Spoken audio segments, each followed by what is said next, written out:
Right, let's head over to the eNCA Money Desk now. We have our business editor, Devan Murugan, who's standing by to give us some business news. Devan, of course, it has to be our power crisis that is dominating business meetings right now, right?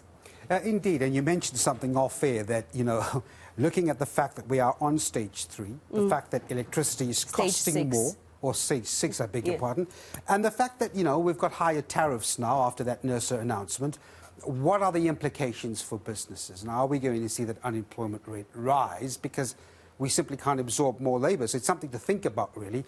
And then over and above that, Team South Africa heads off to the World Economic Forum. That's next week, hoping to convince investors that the country is still worthy of investment. And as we said, that in the midst of stage 6 blackouts and increasing electricity costs.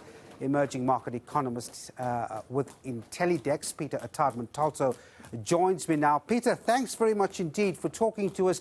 I mean, before we get into the investment sentiment, when you look at it, and if you look at the generation capacity that's available, I mean, should South Africans expect a worsening 2023 on the power front? Is this the likely scenario?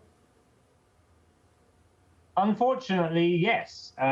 We are in the middle of January. There is still about another 700 megawatts or so of extra demand coming in. So that's basically roughly an extra stage of demand still coming in as the economy gets back going from Christmas.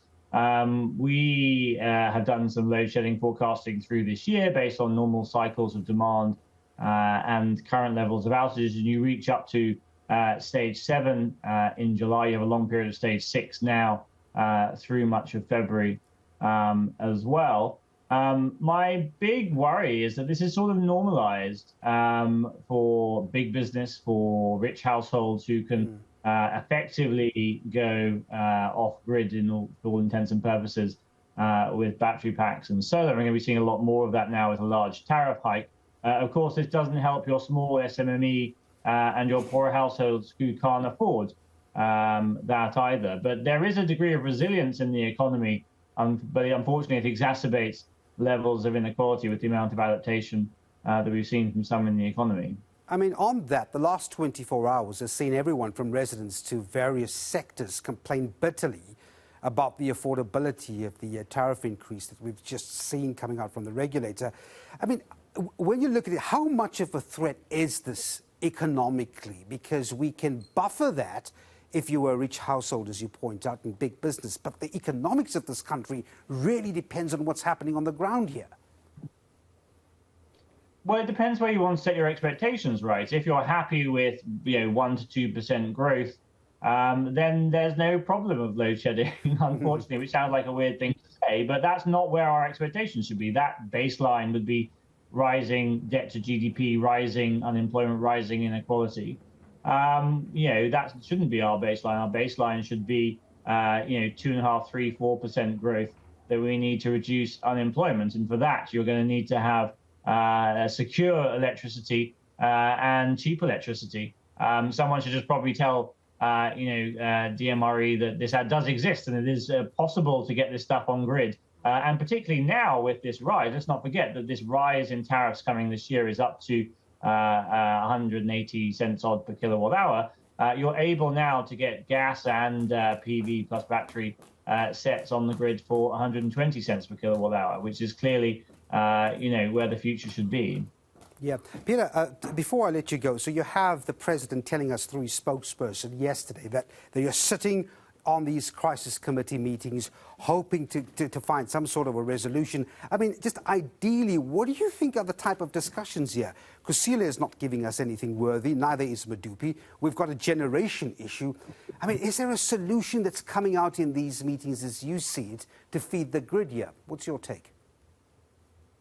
Well, the president's plan in July was the right plan. It is a very hard plan to put into place. There is going to be movement in the short term. We're expecting the Electricity Regulation Amendment Bill to be forthcoming pretty quickly out of Cabinet. But this is all medium-term structural change in the market that's necessary. Feed-in tariffs are going to be coming. All this positive stuff, I think, is going to be happening. And the same eventually on grid investment. We see 72 billion rounds of grid investments over the next 5 years. It's eventually going to happen. But all this stuff is only really going to affect electricity and the grid and electricity security in a couple of years' time. And unfortunately, the decisions to solve load shedding basically now to the end of this year were required a number of years ago and weren't made. So we have, unfortunately, to put up with a pretty prolonged period of a couple more years of this type of load shedding. There are not magical new solutions that no one's ever really thought of before. It's going to be an awkward week next week when Team South Africa is in Davos, don't you think? I mean, the situation on the plate seems to be a bit worse compared to last year.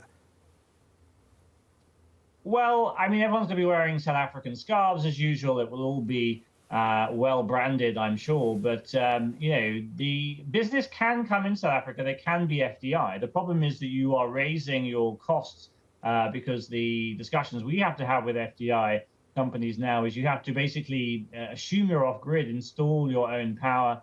You know, this has quite a lot of cost up front for what's often quite marginal projects when you can go elsewhere in the world with more reliable energy. So again, it doesn't mean zero FDI. It doesn't mean there's zero sales to be done in Davos, but it's a much, much, much harder sale. And the line that investors should look through load shedding would perhaps have worked if we'd had a successful bid window 6 that would bring power on within sort of 2 years. But with the failure of that round, we're now looking for investors for a lot longer period of load shedding. I think that line of looking through load shedding doesn't really work here at the moment. Peter Attard Montalto from Intellidex, thanks very much indeed for your time.